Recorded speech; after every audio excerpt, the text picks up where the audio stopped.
Unas piedras con vetas de color azul verdoso que afloran entre la arenisca y la arcilla, y dos grutas excavadas en la roca, es lo que queda de las antiguas minas de cobre de la localidad de La Bata.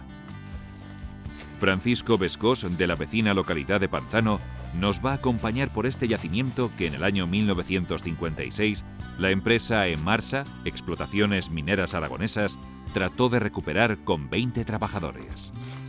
Esta es una veta y aquí tenemos, justo debajo de la uña, uno de los granos que en estado virgen hubiera sido rojo y como le ha dado el aire y el sol, se ha oxidado y está de color verdoso. Aquí han estado picando y arrancando. Mira aquí cómo se aprecia el color verde del cobre, pero totalmente diseminado, sin seguir veta.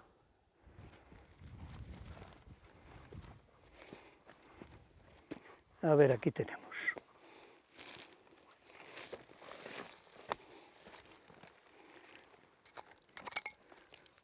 Aquí tenemos veta, que está montada sobre salagón muy blando, y el arenisca, que es la que arrastra.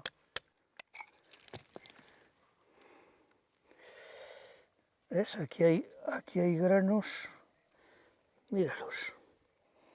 Son granos, aquí tenemos otro, que debían estar rojizos, porque son granos de cobre que se han ido agrupando.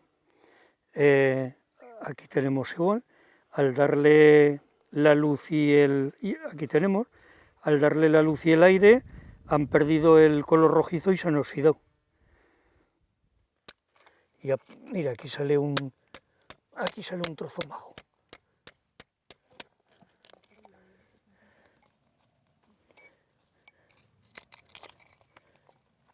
Mira allí qué veta sale, mira qué veta más bonita sale de color esmeralda, mira, toda la veta. Dice la gente que como daba una producción tan baja, entre el 10 y el 15%, que las abandonaron porque no eran rentables.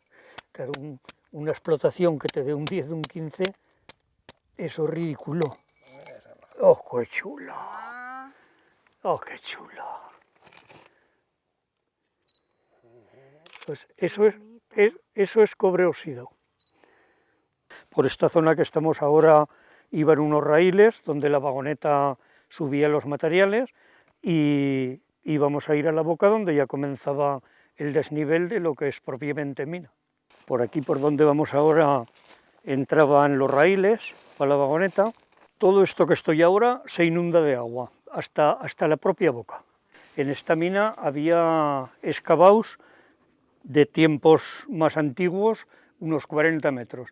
Cuando Emarsa volvió a poner en marcha la excavación, lo primero que tuvo que hacer es vaciarla y desescombrarla, porque en el invierno, como tiene tantísima pendiente, afloran todas las aguas del monte que hay alrededor y se llena hasta el borde, se llena hasta la boca de agua. Entonces, una vez que limpiaron esos 40 metros que ya había excavados, hicieron una gran plataforma circular para poner el compresor, vagonetas, mangueras, materiales, etcétera, etcétera, y a partir de ahí comenzaron a hacer la segunda prospección de la mina. Bueno, pues este es el embocadero de la mina, por donde que bajaban los raíles con la vagoneta. Se ve que hay una inclinación tremenda.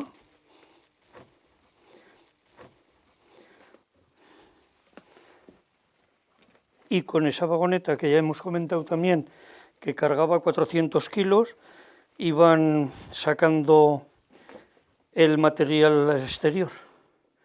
Estamos en el interior de la mina, de lo que es mina.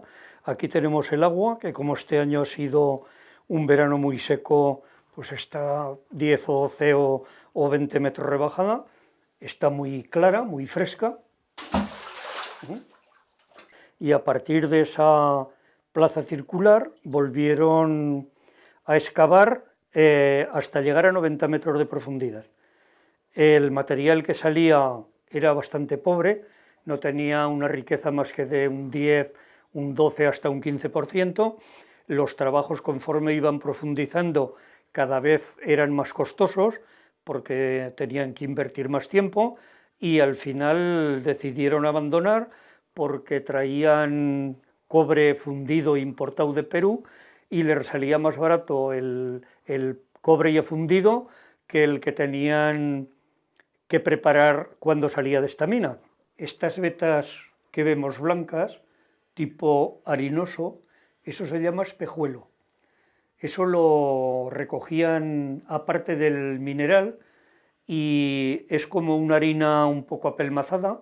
La ponían en talegos pequeños de 8 o 10 kilos de tela, no en saco de arpillera, en talego de tela, y en pocas cantidades para que no se apelmazara, y eso lo emplean como material aislante. El material que va dentro de los casquillos de las bombillas para separar los polos negativo y positivo es espejuelo.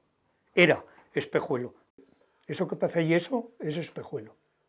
Esta agua que vemos aquí, pues deben quedar aproximadamente como otros 20 metros más de agua hasta llegar al gran ensanchamiento que hicieron para dejar el material, mangueras, vagoneta, compresor, etcétera, etcétera, y a partir de allí están ya los 50 metros que hicieron en el segundo intento.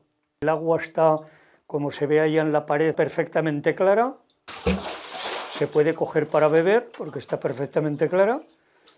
El trabajo que les imponía a Gonzalo, el encargado, era que cada persona tenía que hacer 8 taladros de 1,5 metros de profundidad cada taladro, había que cargarlos con dinamita, ponían 4,5 cartuchos de dinamita en cada taladro con el detonante, con un detonante Remington, y lo explosionaban. Y una vez que lo explosionaban, su trabajo había terminado. Terminaban sobre las 2, 2:30 de la tarde. A partir de allí tenían que entrar las brigadas de desescombro. Las piedras grandes las troceaban con un mazo para hacerlas más pequeñas, para poderlas cargar en la vagoneta, y la vagoneta iba sacando el material al exterior. En el exterior había otra brigada que seguía partiendo y clasificaba. Y cuando ya había cantidad, venía un camión, lo cargaba y se lo llevaba a los lavaderos. Lo bajaban a Tarragona, a la localidad de Alforja. Estas son unas pequeñas escaleras de hormigón y piedra que empleaban los obreros para entrar y salir. Y aquí está el ensanchamiento donde vaciaban la vagoneta y clasificaban el material. Esta es una plataforma de hormigón que hicieron aquí en el monte para anclar el motor que llevaba el torno. En estos 4 tornillos iba el anclaje del torno. Era un motor campeón de 4 cilindros, que era el que se encargaba de entornar y desentornar la sirga para mover la vagoneta hacia arriba y hacia abajo. Ahí tenían una pequeña caseta que hicieron al abrigo del monte para guardar la dinamita, que no se les mojara. Las mechas y los detonantes se los llevaba cada día el encargado a la bata, eso no lo dejaban en el monte. Esto es la escombrera de la mina, donde se tiraba todas estas piedras, son restos de lo que iba saliendo de la mina sin mineral, que al no tener mineral lo aprovechaban el desnivel para tirarlo. Y esto, como decimos, es todo el material de desecho que no tiene mineral. Estas piedras que vemos aquí desparramadas por entre los robles es la escombrera de la segunda mina, o sea, de la boca secundaria. Vamos a acercarnos ahora a ella. Esta es ya la entrada propiamente dicha. Estos enormes boquetes hay que tener en cuenta que no había excavadoras como hay ahora, que había que hacerlo todo con pico y a sacar la tierra con carretillos, y entonces los trabajos se eternizaban. Aquí sacaban igual mineral en menor cantidad. Tú date cuenta, para sacar aquellos pedruscos, que primero los tenían que mallar con un mallo y luego subirlos a manota arriba. Aquí no había ni cable ni vagoneta. Esta era todo manual. Estos agujeros que tenemos aquí en la pared, que es el final de los taladros, donde explosionaba la dinamita, se hacían con barrenas de 1,5, de 1,50 metros de longitud, y se ponían 4 cartuchos y medio de dinamita con el detonante correspondiente. Luego estos peñascos que tenemos aquí, que es lo que rompe la dinamita, son peñascos de 200 kilos, cualquier de ellos, pues los tenían que ir troceando con mazas que por un lado llevaban la boca plana y por el otro lado eran cortantes para favorecer el corte de las piedras, y luego las tenían que subir a vueltas hacia el exterior, porque aquí no había cable, ni había vagoneta, ni había torno, había que sacarlo todo a mano. Los domingos hasta el mediodía hacían limpieza y mantenimiento. A las 12 horas solar había que terminar con todo tipo de trabajo, porque a la 1 era la misa, igual en La Bata que en Panzano, y los curas denunciaban, avisaban a la Guardia Civil, y a la gente que no acudía a misa y estaba trabajando por el monte, la Guardia Civil la denunciaba. La pendiente es enorme y todo el material que arrancaban había que subirlo a mano hasta el exterior, hasta el terreno llano donde me encuentro ahora, por lo que el trabajo era enorme.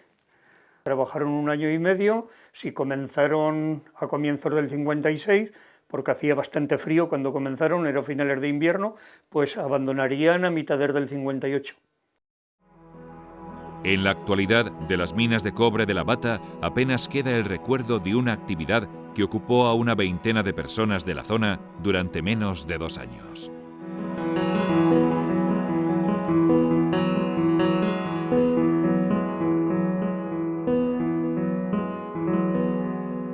Soy Eugenio Monesma, director y productor del documental que acabas de ver. Si te ha gustado, te animo a que te suscribas activando las notificaciones desde la campanita, y así podrás disfrutar de los cientos de documentales que ya tengo en el canal y de los que semanalmente voy a ir subiendo.